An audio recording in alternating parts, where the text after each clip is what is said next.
Hello everyone, good morning. This is RK Singh on behalf of RV Global. I am going to explain about the way of teaching, or you can say how a good teacher should be like. So for that I am not going to give a big lecture or something motivational speech. My aim is simply to explain by the example. Now we know the Mahabharata as per the Hindu culture or scriptures. Mahabharata is the biggest epic. In Mahabharata, there was one guru called Dronacharya. Dronacharya used to teach only the boys from the kingdom family. Why it was so? So what I feel that was because he wanted the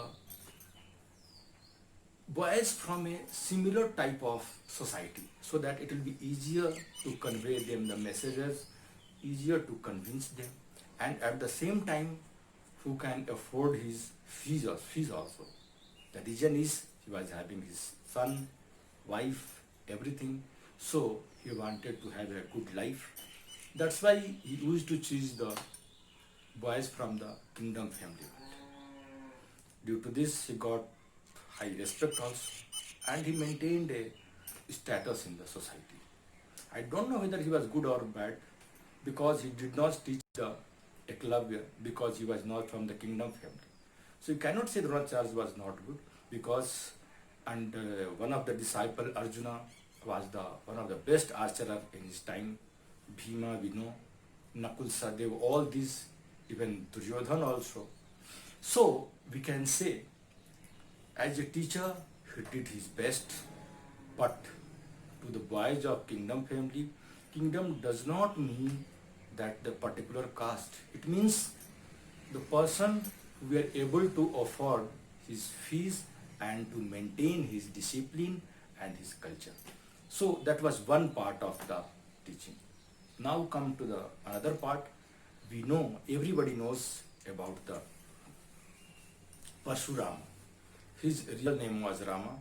Since he used to carry the Parshu, which is in Hindi language, if you say, it's something like kulhadi, which is used to cut the wood. So he was called as Parshurama.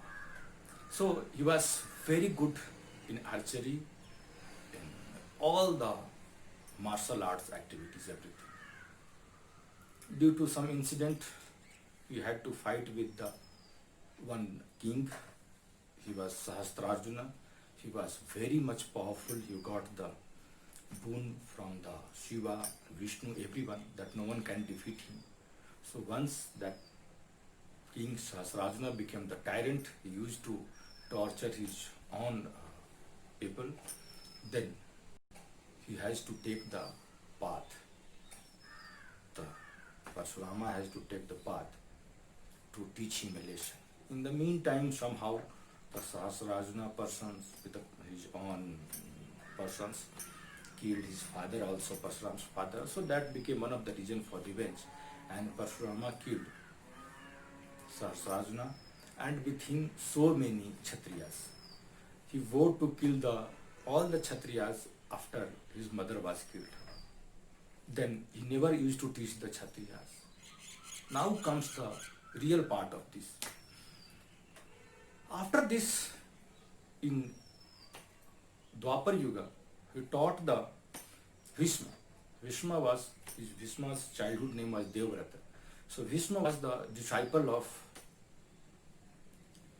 Parshurama. Then why did he teach the Bhishma? Because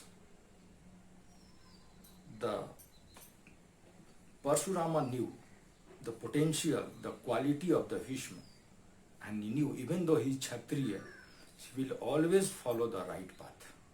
So he chose him. Now come the other disciple, he was the Karna.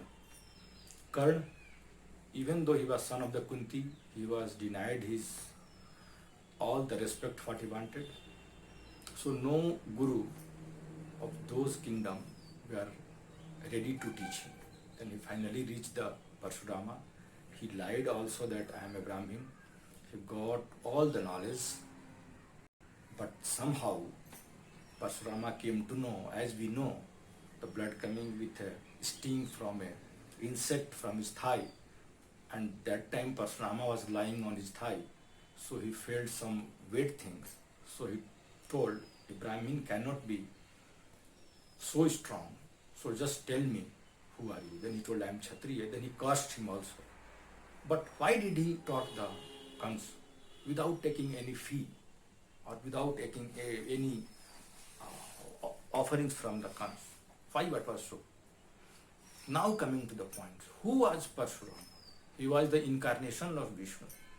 So if you see, one side is Dronacharya, a normal man with having a very good quality, with good knowledge.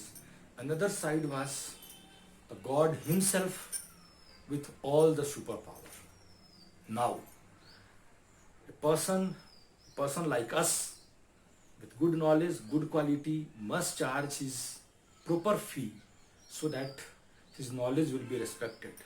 At the same time, the person who is everything, so he is no other than the God, he is going to look after all those persons to whom no one is going to give the things which require, and we can say which they deserve, but they are not getting that one.